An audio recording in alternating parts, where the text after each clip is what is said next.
قهر الرجال وجع لا يرى، وصمت لا يفهم، ودمعة لا تسقط.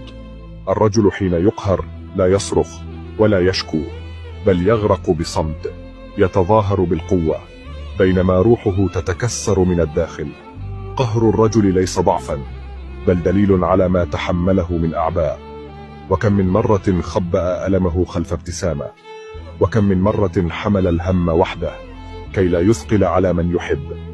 الرجل حين يخذل من أقرب الناس يشعر بانكسار لا يجبره الزمن.